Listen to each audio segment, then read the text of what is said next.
A reflexão que eu queria trazer hoje aqui para nós, ela está relatada no Evangelho de Lucas. Queria que você abrisse sua Bíblia aí. Evangelho de Lucas, capítulo 24,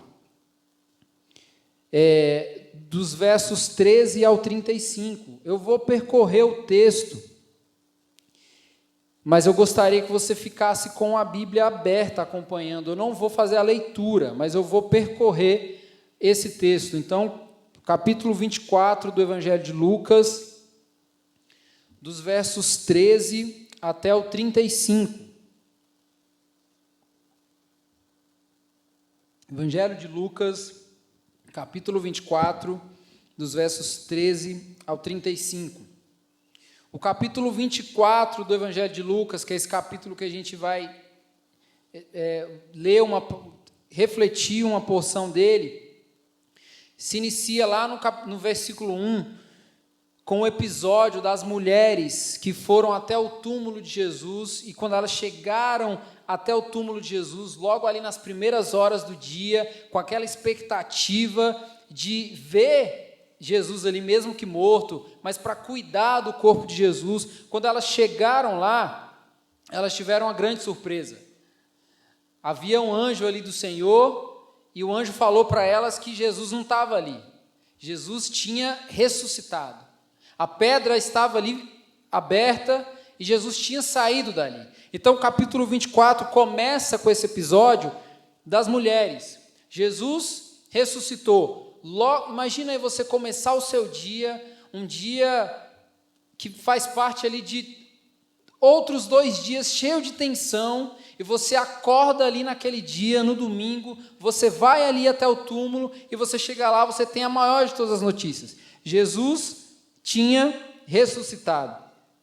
Então, toda a tensão daqueles 2 dias anteriores, da sexta-feira, que foi um dia tenso, do sábado, que foi talvez o dia mais tenso. Não sei se você já parou para pensar isso, mas a gente foca tanto na sexta-feira da paixão, que é o momento que Jesus é crucificado, mas a gente esquece da tensão que é o sábado. O sábado é muito tenso, porque é um dia sem nada. É um dia que não se sabe o que vai acontecer, é um dia onde a esperança foi embora, é um dia tenso. Então, agora, o que a gente vê aqui? Esses 2 dias tensos anteriores, que passaram ali, que vem antes do domingo, agora eles foram revertidos, aliás, na esperança da vitória da vida sobre a morte. Então, o domingo traz um outro significado e um outro sentimento. É uma outra coisa que acontece. Sexta-feira um dia tenso, sábado um dia tenso, mas domingo agora, a tensão daqueles 2 dias é trocada. É trocada pela esperança. É trocada pela certeza de que a vida venceu a morte. O cumprimento de Gênesis 3,15 acontece nesse dia, nesse domingo. Jesus, gente, a gente tem que pensar isso. Jesus não apenas ressuscitou. É muito fácil a gente pensar assim, nossa, mas Jesus ressuscitou no domingo. Legal, isso é uma verdade, de fato ele ressuscitou. Mas Jesus não apenas ressuscitou, Jesus venceu a morte. Isso é mais do que ressuscitar. Porque ressuscitar é fácil, ele é Deus. Agora, ele venceu o seu último inimigo, o pior dos seus inimigos, que é a morte. E isso é muito interessante, porque o fato de Jesus ter vencido a morte explica muita coisa para a gente. Nos dá a certeza de que morte nenhuma, nunca, jamais vai nos vencer. Jesus venceu a morte para nos comprovar isso, de que a morte, mesmo que chegue para nós em algum momento, nesse corpo físico temporal, ela jamais vai nos vencer. Por quê? Porque Cristo já venceu.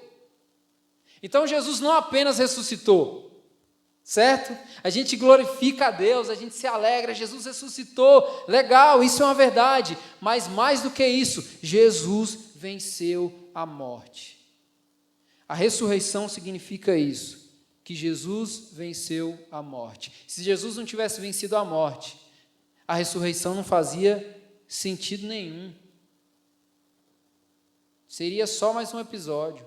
Mas Jesus, ele acaba de vez. porque ele vence a morte. E aí o texto diz, dos versículos 13 para frente, que naquele mesmo dia, ou seja, no domingo, o dia da ressurreição, naquele mesmo dia, 2 discípulos estavam indo embora de Jerusalém. 2 dos discípulos estavam ali, indo em direção à aldeia de Emaús, e eles estavam ali com atenção ainda, daqueles 2 dias que se passaram. Aqueles 2 discípulos provavelmente estavam voltando, retornando para a sua vida comum, a vida que eles tinham antes de ter encontrado Jesus. Imagina aí os 2 discípulos pensando assim, agora de fato não tem mais o que fazer, morreu, então o que tem para a gente fazer agora? Vamos voltar a fazer o que a gente fazia. E aí eles estão indo no caminho ali para a aldeia de Emaús, e eles estão indo ali com aquela tensão ainda, sabe quando nada faz sentido? Não tem quando você passa por um baque tão grande na sua vida, que você não consegue pensar o que vai acontecer, nem daqui a 2 horas, sua cabeça está completamente perdida, você não sabe, às vezes você está fazendo a coisa no automático, os discípulos estão indo, eles estão voltando, mas talvez eles estão assim, eu não sei o que vai acontecer da nossa vida agora, talvez eu não sei o que vai acontecer. Mas o texto ele traz uma tensão, que nos mostra que eles não estão simplesmente voltando para a vida comum, eles estão frustrados nas suas expectativas. Sabe, a tensão maior desses 2 discípulos voltando ali no caminho, não é a tensão da tristeza porque Jesus morreu, mas sabe qual é a tensão aqui? As expectativas que eles tinham foram frustradas. Porque, gente, Jesus faz isso com a gente, né? Ele frustra as nossas expectativas. As expectativas que nós temos a respeito dele, muitas das vezes, não é o ideal, não é aquilo que ele é de fato. Então, tudo que ele tem para fazer por nós é frustrar, de fato, as nossas expectativas. E aqui, isso é o que está acontecendo aqui. Esses 2 discípulos, eles foram frustrados nas suas expectativas. Aqueles homens, eles se sentiram enganados por Jesus. Eles acharam que foram enganados, talvez por uma expectativa que eles mesmos criaram, sobre quem Jesus era. E aí o texto diz que Jesus aparece ali no meio do caminho, diante deles. Jesus aparece ali. E aí Jesus pergunta para aqueles homens, o que vocês estão discutindo? Porque eles estão indo no caminho e eles estão lá, né? Colocando para fora todas as suas angústias, né? Imagino que colocando para fora aquela coisa, ele prometeu que ia estar com a gente, aí morreu, falou que estaria com a gente para sempre, que a nossa vida estava transformada, mas cadê?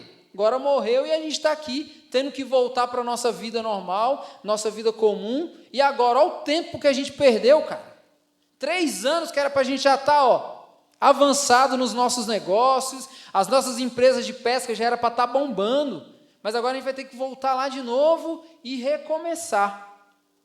E aí Jesus chega, se coloca diante deles e pergunta, o que é que vocês estão discutindo?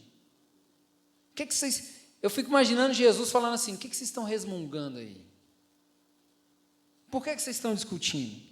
E aí naquele momento, eles pararam, com o rosto abatido, eles estavam tristes, eles estavam enlutados, mas também eles estavam decepcionados, eles estavam frustrados. E aí um deles, que o texto identifica como Cleopas, que é um discípulo que você não vê constantemente na Bíblia. Talvez você esteja pensando assim, Cleopas? Nunca nem vi. Esse discípulo aí está inventando, mas está lá no texto. Cleopas é um discípulo um pouco falado aqui no texto bíblico, mas provavelmente Cleopas era tio de Jesus e era um dos discípulos de Jesus.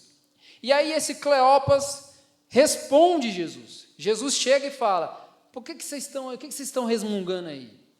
O que vocês estão discutindo aí? E aí ele dá uma resposta um pouco seca para Jesus, um pouco insensível assim. Ele fala assim, você não estava lá em Jerusalém, não? Não tem quando parece que uma coisa é muito óbvia para você e uma pessoa não está enxergando essa coisa óbvia, e você fala assim, alô, você não está... Você está em que mundo? Você está em que planeta? Esse Cleopas mandou essa para Jesus, de forma seca mesmo. Ele falou assim, você não estava lá em Jerusalém, não? Você não viu o que aconteceu? Como que você chega aqui e pergunta isso para a gente? Por acaso você não viu? Cara, só se fala nisso. Jerusalém está um caos. Por causa do que aconteceu, você chega aqui e me pergunta isso para a gente, não sabe? Você está por fora do que aconteceu lá? Só que Jesus quis saber mais sobre o que eles tinham para falar. E aí ele pergunta, do que vocês estão falando? Não é que Jesus não sabia, né? Era sobre ele, né? Mas ele pergunta, o que vocês estão falando? E aí dos versículos 19 até o 24, o texto diz, eles explicaram aquilo que aconteceu com Jesus, o Nazareno, que era profeta, poderoso em obras e palavras, diante de Deus e de todo o povo. E como os principais sacerdotes e as nossas autoridades o entregaram para ser condenado à morte e o crucificaram. Nós esperávamos que fosse ele quem havia de redimir Israel. Mas depois de tudo isso, já estamos no 3º dia desde que essas coisas aconteceram. É verdade também que algumas mulheres do nosso grupo nos surpreenderam, indo de madrugada ao túmulo e não achando o corpo de Jesus, voltaram dizendo que tinham tido uma visão de anjos, os quais afirmam que ele vive. De fato, alguns dos nossos foram ao túmulo e verificaram a exatidão do que as mulheres disseram, mas não o viram. Então, esses discípulos, eles estão contando para o próprio Jesus a percepção que eles tinham de toda aquela situação ali. E ficou muito claro aqui a frustração deles, em relação ali à expectativa que eles criaram a respeito de Jesus. Fica muito claro aqui. Para esses discípulos aqui, o poder que eles reconheciam que Jesus tinha em obras e palavras, né, como o texto fala, serviria para ele assumir um projeto político de poder. Então, para esses discípulos aqui, Jesus de fato era poderoso, ele era poderoso em obras e em palavras, mas esse poder era para que ele pudesse exercer agora um tipo de domínio territorial. Esses caras, eles estão esperando o quê? O que eles esperavam de Jesus? Que Jesus fosse reinar em Israel. Que Jesus fosse ser o rei da nação de Israel. Ou seja, a expectativa que esses discípulos tinham de Jesus é que Jesus fosse um grande líder político, que fosse redimir a situação política ali de Israel. Essa era a ideia deles aqui. Um projeto de poder político. Nada muito diferente do que muitos cristãos imaginam sobre a nossa fé e sobre quem Cristo é. Isso fica muito claro aqui.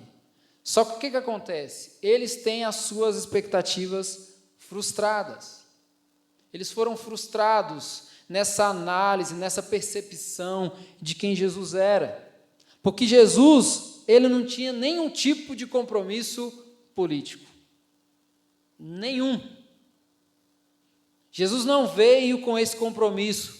Jesus não tinha vontade nenhuma. A sua missão não estava atrelada a nenhum tipo de compromisso político, de poder, terreno. Não tinha nada disso. Porque o reino dele não é desse mundo.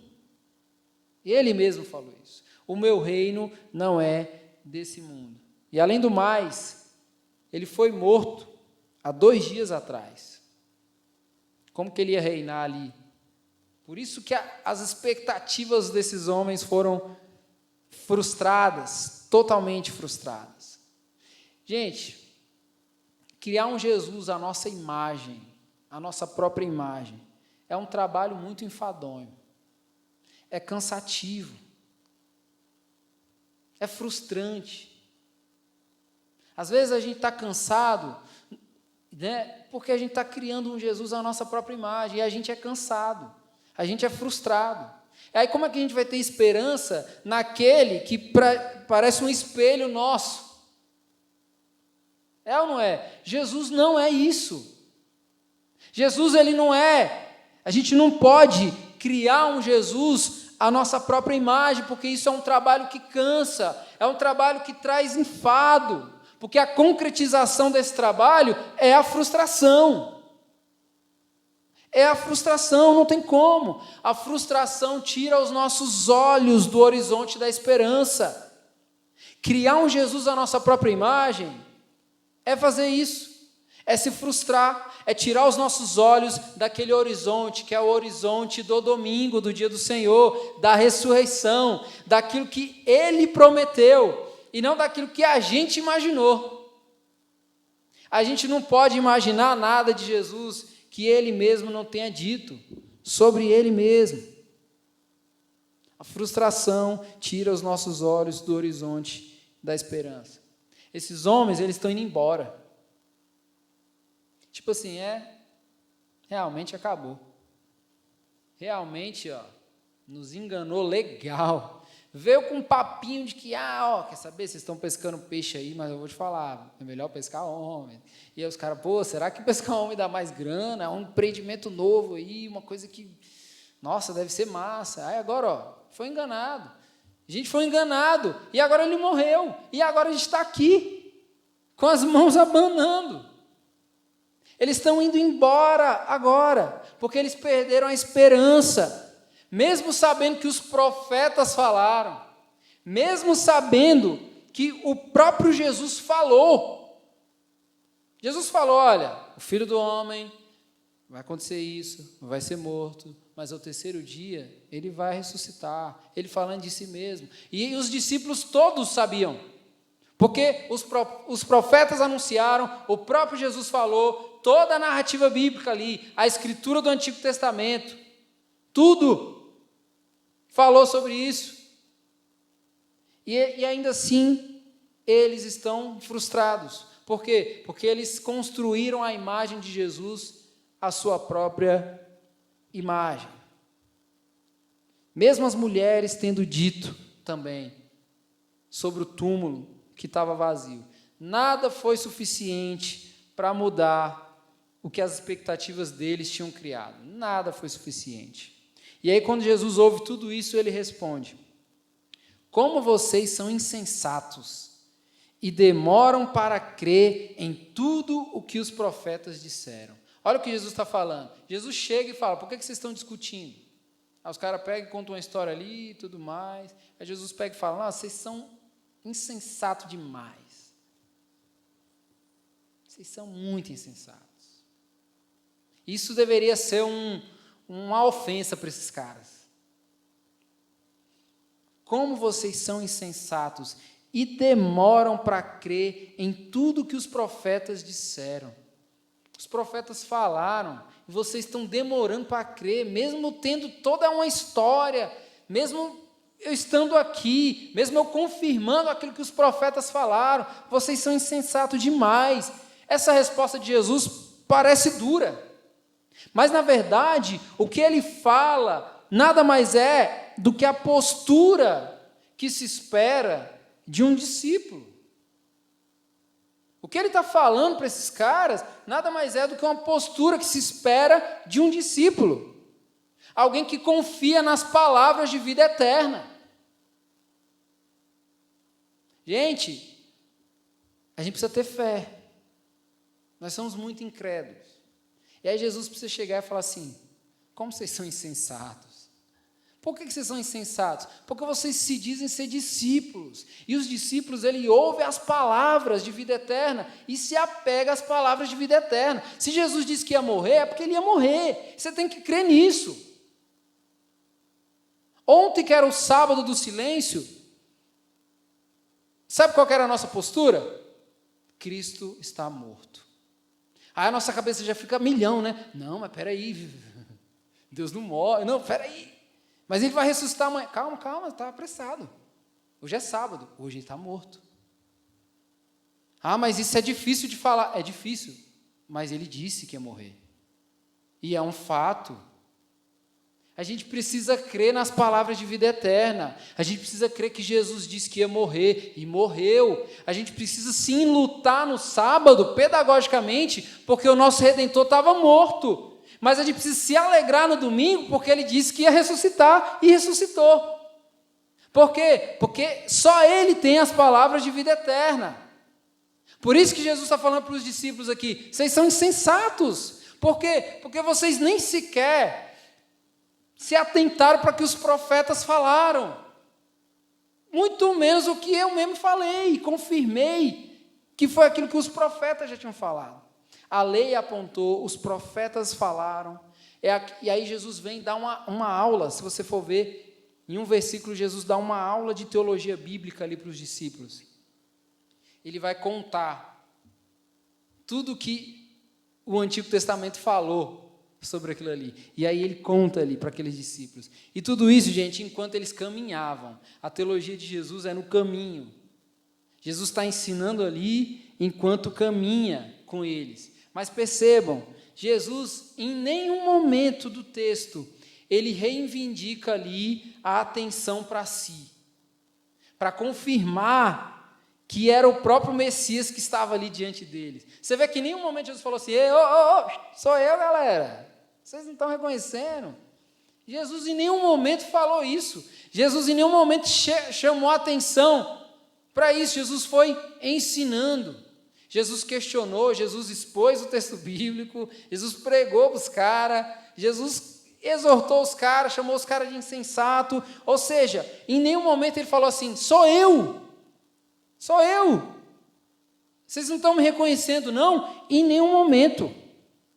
Ele aponta para todas as afirmações do passado que diziam sobre ele. Ele aponta para isso, sem ao menos dizer que era ele que estava ali. Em nenhum momento ele fala isso. E é quando eles estavam perto já do lugar do destino ali daqueles discípulos, da aldeia de Emaús. Jesus se despede como quem vai seguir o caminho. Tipo assim, vocês chegaram, vocês vão e eu vou, o meu caminho aqui. Jesus se despede deles ali. Mas aqueles discípulos olham para Jesus e falam, fica com a gente. Fica conosco. Alguma coisa está acontecendo, né? Eles estão diante de Deus, porque Deus vem até nós. E eles falam, fica conosco. E aí o texto diz que Jesus entrou e ficou com aqueles discípulos. E olha o que diz o verso 30 e 31. E aconteceu que, quando estavam à mesa, ele pegou o pão e o abençoou. Depois partiu o pão e o deu a eles. Então os olhos deles se abriram e eles reconheceram Jesus, mas ele desapareceu da presença deles. Então aqueles homens que estavam impossibilitados de reconhecer Jesus, porque Jesus chegou e em nenhum momento eles reconheceram Jesus. Sabe por quê? Porque eles estavam impossibilitados de reconhecer Jesus. Isso é coisa divina. Deus cegou os olhos daqueles discípulos para que eles não enxergassem ali que aquele que estava diante deles era o Cristo, o Messias de Deus. E aí agora os olhos deles se abrem. Se abrem. Eles que estavam impossibilitados de reconhecer Jesus, trilharam 10 km, gente, com Jesus. 10 km é uma pernada, né? Trilharam 10 quilômetros com um desconhecido, abriram o coração para esse desconhecido, compartilharam seus sentimentos em um misto de dor, de luto, de incredulidade, de desesperança, de decepção, de frustração. Agora eles reconhecem Jesus.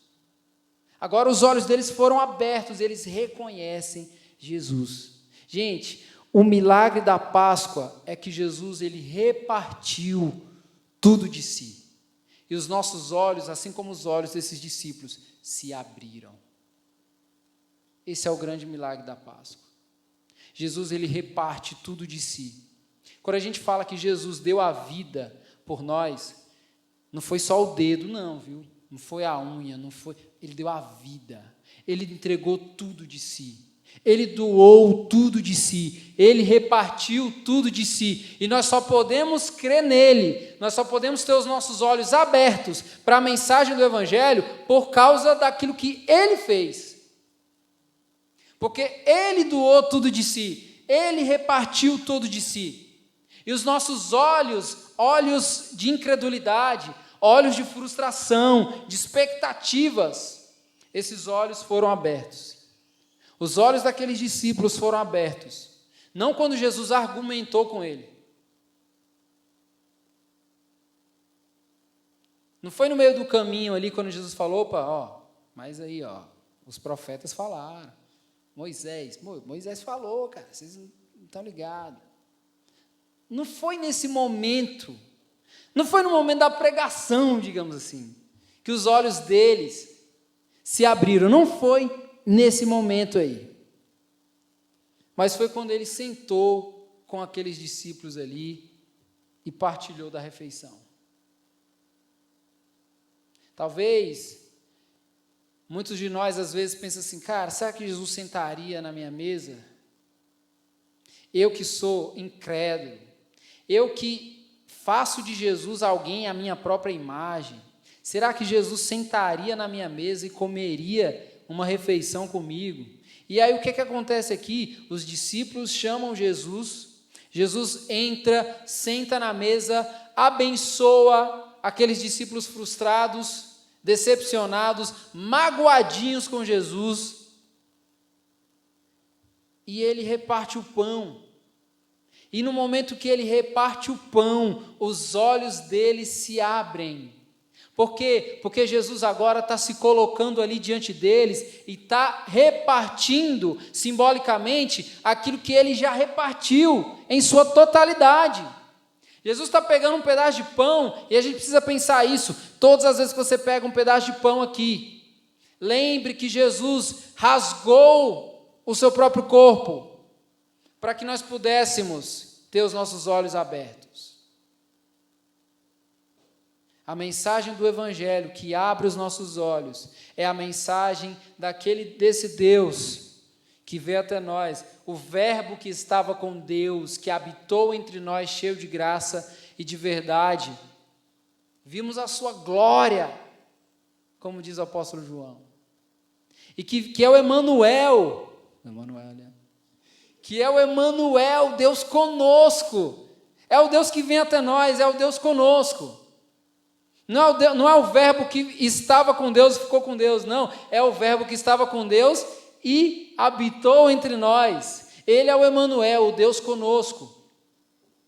Ele repartiu tudo de si, e quando ele reparte tudo de si, só tem uma coisa que acontece na nossa vida: os nossos olhos, os olhos do pecado, eles se abrem para a nova realidade, para a nova vida em Cristo. E é isso que acontece aqui. Esses homens não tiveram seus olhos abertos quando Jesus argumentou. Às vezes a gente está querendo convencer as pessoas, não, cara, mas você precisa crer, ó, a Bíblia aqui e tal. Não é? A gente está querendo convencer, a gente tem que pregar, anunciar e repartir. Entende? Você anuncia e reparte. Reparte o que você tem, doa de si. Doa de si, porque foi isso que Jesus fez aqui. Foi isso. Não é por acaso que Jesus é comparado a elementos de comida e bebida no texto bíblico. Não é por acaso. Ele disse que a carne dele era a verdadeira comida. Ele disse que ele era a água, que se você beber dessa água, você nunca mais vai ter sede. Não é por acaso que Jesus, no texto bíblico, usa de elementos de comida e bebida para falar de si mesmo. Sabe por quê? Porque Jesus, ele sacia a nossa fome.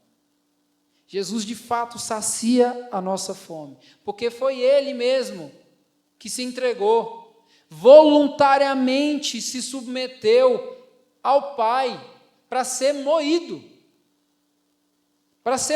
esmagado.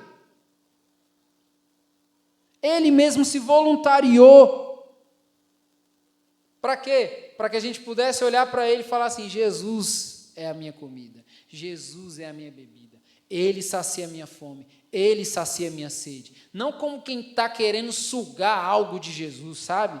Mas porque ele mesmo doa de si. A nossa fome por Deus é uma fome que tem a ver com o fato de que ele mesmo entregou o seu filho, doou o seu filho, e o seu próprio filho, Jesus, doou tudo de si, para que agora a nossa fome fosse saciada, que a nossa sede fosse saciada. Jesus sacia a nossa sede, porque mesmo ele não tendo pecado algum, ele se entregou para que a justiça do Pai fosse feita. Jesus, ele deu tudo de si. Ele não deu só uma parte. Jesus entregou toda a sua vida. Jesus, adolescente, ficou perdido lá no templo. Sabe por quê? Porque ele entregou toda a sua vida. Às vezes a gente pensa assim, 30 anos, pronto, agora Jesus vai entrar em missão. Jesus entregou toda a sua vida. Você já pensou, já tentou imaginar Jesus criança? Dava umas respostas que você ficava assim, nossa. Por quê? Porque ele não está esperando chegar o momento da vida que ele agora vai ser Deus. Não. Ele entregou toda a sua vida. Jesus deu tudo de si, para que esse tudo preenchesse os buracos, todos os buracos da nossa existência. Todos os buracos da nossa existência. O texto diz que depois disso, Jesus desapareceu da presença deles. Mas por que Jesus desapareceu? Porque esses discípulos tinham uma missão agora. Que era o quê? Anunciar. Eles têm uma missão agora. Dos versos 32 ao 35 fala: e disseram um ao outro: não é verdade que o coração nos ardia no peito quando ele nos falava no caminho, quando nos explicava as Escrituras? E na mesma hora, levantando-se, voltaram para Jerusalém, 10 km para trás. Voltaram para Jerusalém, onde acharam reunidos os 11 e outros com eles, os quais diziam: de fato o Senhor ressuscitou e já apareceu a Simão. Então os dois contaram o que lhes tinha acontecido no caminho e como tinham reconhecido o Senhor no partir do pão. Então por que Jesus desapareceu? Porque Jesus agora deixa uma missão para esses discípulos. Agora vocês vão lá e vocês anunciam. O Senhor, ele abriu os olhos desses discípulos para que eles pudessem ver a salvação e anunciar. Gente, é muito bonito a gente falar assim: eu sou salvo, e a gente canta, chora, mas a gente não tem coragem de ir em direção ao outro. Que salvação é essa? Que salvação é essa que não te faz sair do seu lugar em direção ao outro e anunciar? Esse Jesus que te salvou e que você não tem coragem de anunciar, pode ser que ele morra de novo, porque não é o Cristo das Escrituras. Talvez você está esperando, no dia que você está ruim ali, Jesus morre de novo por mim, porque já deu ruim aqui de novo. Estou precisando ser salvo de novo. E a gente fica brincando. Jesus abre os nossos olhos quando ele doa tudo de si, para que nós possamos ver a salvação. Mas não para que a gente fique agora: eu sou salvo, olha, eu sou salvo, você não é. Não, para que a gente possa ver a salvação, a gente possa anunciar o evangelho da graça e do amor, que traz redenção para todo e qualquer pecador, todo, inclusive aquele que você vira à rua, porque você acha que ele não tem chance nenhuma. Se você olha para um perdido com esse olhar, você está se colocando melhor do que ele, e você não entendeu nada do evangelho, nada. Nós somos todos pobres, carentes desse Deus que doou tudo de si. Precisamos todos. E a nossa salvação, que é pela graça, que é um dom, que é um presente, não é para que a gente fique olhando para o presente e fale, olha esse meu presente aqui, ó, que legal. Olha aqui, ó, que eu ganhei. Não é isso não, é para que a gente possa anunciar. A Páscoa para nós cristãos é a celebração da mesa do Senhor.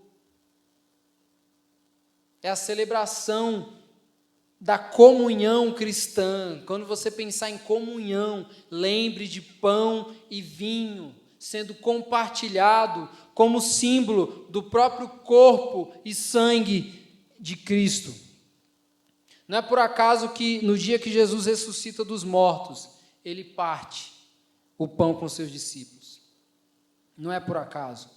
Os elementos da ceia, um pedaço de pão e um copo de suco, esses elementos são sinais visíveis que abrem os nossos olhos, para que a gente possa enxergar o Cristo ressurreto. É por isso que sempre a gente fala, quando você pegar esse pedaço de pão e pegar esse copinho de suco aqui, não esteja diante, não haja como se você estivesse diante de um velório, de um morto. Às vezes a gente vem, né? Pega o pão, o suco e fica ali. Por quê? Porque a gente acha que Jesus está morto. Não, ele ressuscitou. Ele ressuscitou. Ele ressuscitou, partiu o pão, os nossos olhos se abriram e agora a gente pode ver ele quem? Ressurreto. Ele como? Vivo. E aí a gente fica assim, será? Mas será que ele está vivo mesmo? Quando você toca no pão e no suco, você tem a certeza, porque isso é um sinal visível de uma realidade invisível. Como você pode saber que Jesus está vivo? Quando você pega o sacramento e você coloca para dentro de si. Porque esse Deus que vem até nós, ele vem até nós e adentra dentro de nós. De fato. Ele não chega e fica do lado, ele se lança para dentro de nós. E aí ele começa a revirar tudo dentro de nós. Transforma o nosso coração, transforma a nossa mente, por meio da sua palavra, para que os nossos olhos sejam agora, de fato, confirmados, abertos. Quais são as lições que a gente pode tirar aqui desse texto? Primeira coisa, creia no Jesus da Bíblia. Quem é Jesus? O Filho de Deus, o Cordeiro de Deus. Não creia num Jesus criado à sua própria imagem. Não creia no Jesus da sua imaginação. Creia no Jesus da Bíblia. O Jesus da Bíblia, ele tem um compromisso de redenção, que não é um compromisso de redenção política. O Jesus da Bíblia tem um compromisso com o seu povo, em trazer redenção, salvação para o seu povo. Por meio da sua mensagem, que é o Evangelho. O Evangelho é a mensagem que pode trazer redenção para todo e qualquer pecador. Todo. Não importa o que você tenha feito. Não importa. E eu vou te falar, nunca mais deixe de vir e participar da mesa do Senhor, porque você está em pecado, ou porque você fez uma coisa que você acha que desagrada a Deus. Sabe por quê? Porque isso daqui não tem a ver com você. Tem a ver com o fato de que Cristo doou de si. Cristo que doou de si. Jesus perdoa os seus pecados e te dá nova vida. Segunda coisa, não existe vida no Evangelho sem repartir. Não existe. A vida cristã é a vida que reparte. Mas eu não quero repartir. Então o Evangelho não chegou na sua vida. Então você não entendeu o Evangelho. O Evangelho é sobre repartir. Não existe vida no Evangelho sem repartir. A vida com Jesus pressupõe uma vida que reparte. A gente é reconhecido como discípulos de Jesus quando nós amamos uns aos outros. O texto bíblico vai dizer isso. nós seremos reconhecidos pela sociedade como verdadeiros discípulos de Jesus. Não quando a gente anda com a Bíblia, não quando a gente canta uma música, mas quando a gente ama uns aos outros. E o amor bíblico, a gente está cansado de falar aqui, não é um amor que é uma expressão sentimentalista, e sim uma disposição de caráter, de um caráter que reparte, de um caráter que se sacrifica. O amor bíblico é isso, é um compromisso de quem se sacrifica. Amor pressupõe sacrifício, amor pressupõe doação, amor pressupõe repartir a própria vida e entregar de si. O apóstolo João disse: ninguém tem maior amor do que este. Qual? O de entregar a sua própria vida por pecadores. Terceira coisa, a Páscoa cristã, como celebração da mesa do Senhor, é uma reunião onde Cristo nos alimenta e nos envia para uma missão. A Páscoa é isso. Nós viemos aqui porque Deus quer nos alimentar. E Ele nos alimenta, nos deixa suficientemente nutridos com o Evangelho e nos envia para a missão. E a gente deveria falar aquilo que os discípulos falaram diante do Sinédrio, os apóstolos. Não podemos deixar de falar das coisas que vimos e ouvimos. A gente podia falar assim: os meus olhos foram abertos. Sabe o que isso significa?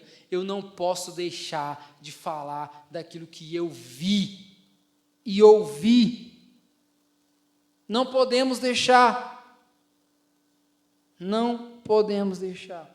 Jesus abriu os nossos olhos quando o seu próprio corpo foi partido em nosso favor.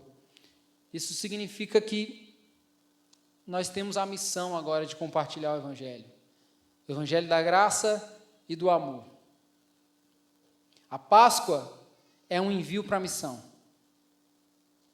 É um envio para a missão.